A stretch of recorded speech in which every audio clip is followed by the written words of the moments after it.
stop scrolling because you are about to witness a royal execution so cold-blooded, it would make Bobby Fischer blush. This isn't just a chess game. It is a tactical masterpiece where the white queen and bishop team up to annihilate the black king in a sequence of checks that will leave you absolutely breathless. If you have ever wondered how a grandmaster orchestrates a terminal attack when the position looks totally equal, buckle up. We are diving deep into a king hunt that turns the board into a graveyard of black pieces. This is the art of the attack in its purest, most devastating form. Boom! We start with the rook takes h8, a move that screams total dominance. This isn't just a sacrifice. It is a forced entry. By throwing the rook into the heart of the enemy camp, white is essentially kicking down the front door of the castle. The calculation here is simple but lethal. Force the king into the open where he has nowhere to hide. When you see a sacrifice like this, you have to ask yourself, am I playing for safety or am I playing for the win? This is the definition of playing for the win. Forcing black into a rhythm they absolutely cannot escape. The engine loves this because it completely destroys any defensive structure black had in place.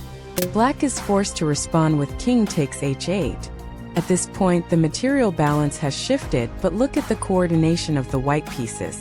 The queen on f4 is staring daggers at that king, and the bishop on d3 is providing the support network necessary to sustain the attack. Black thinks they have simply traded a rook for nothing, but they are walking into a trap set by a genius.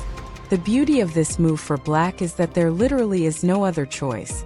The rules of chess demand a response to check.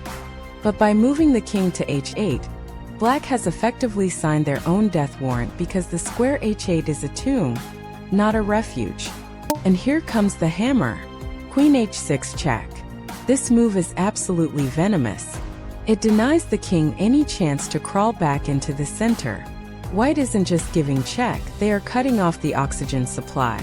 The queen occupies the h-file, creating an inescapable barrier.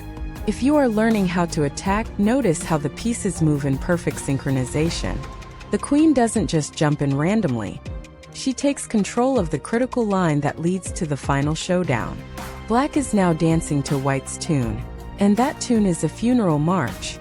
King g8 is the only legal move, but it really is a move of desperation.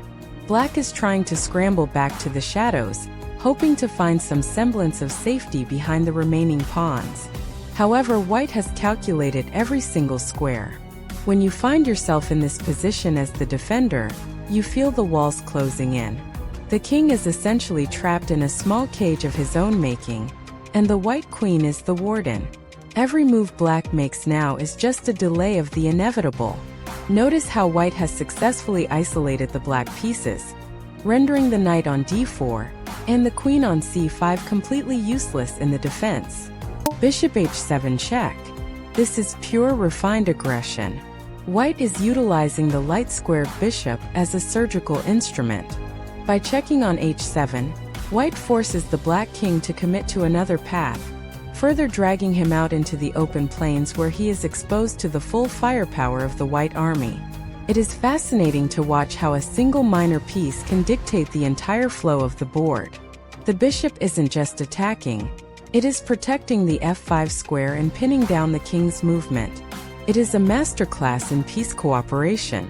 If you want to win more games, focus on these types of forcing moves that leave the opponent with absolutely no counterplay. The king returns to h8.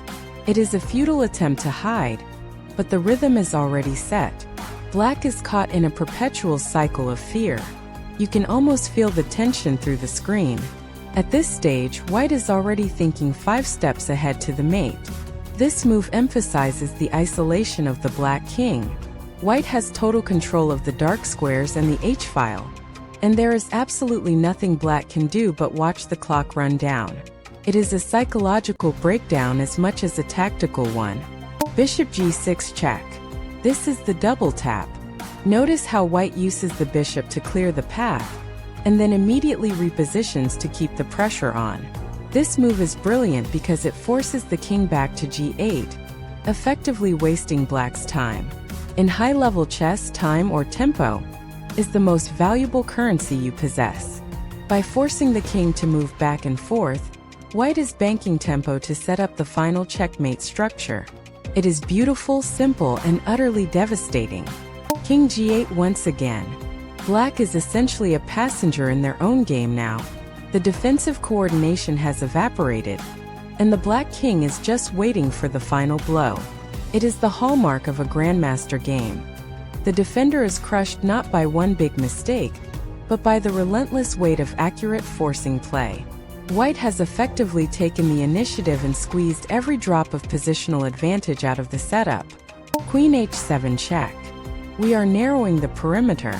The noose is tightening. By checking on h7, white is positioning the queen to deliver the final strike.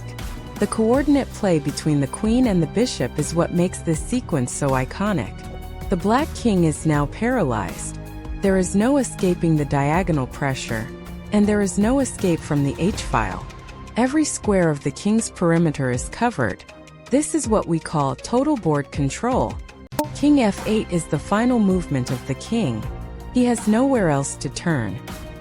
He has been chased from one side of the board to the other, and now he is trapped at the base of the board.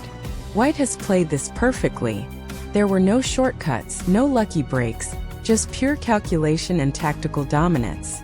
You can see the endgame coming from a mile away, and yet there is no defense for black to mount. This is the beauty of the game when played at the highest level. Checkmate. Queen takes f7. The game ends with a surgical strike. The queen lands on the f7 square, supported by the bishop, and the king is completely boxed in. This is a textbook example of how to finish a game with style. The sacrifice, the tempo, the coordination, everything culminated in this perfect finish. It is not just a win, it is a statement. This is exactly how you hunt a king and win games in style. I hope this breakdown helps you see the board with new eyes. Make sure to hit that like button and subscribe to Chess64 Elite Academy right now for more elite chess content. Make sure to hit that like button and subscribe to Chess64 Elite Academy right now for more elite chess content.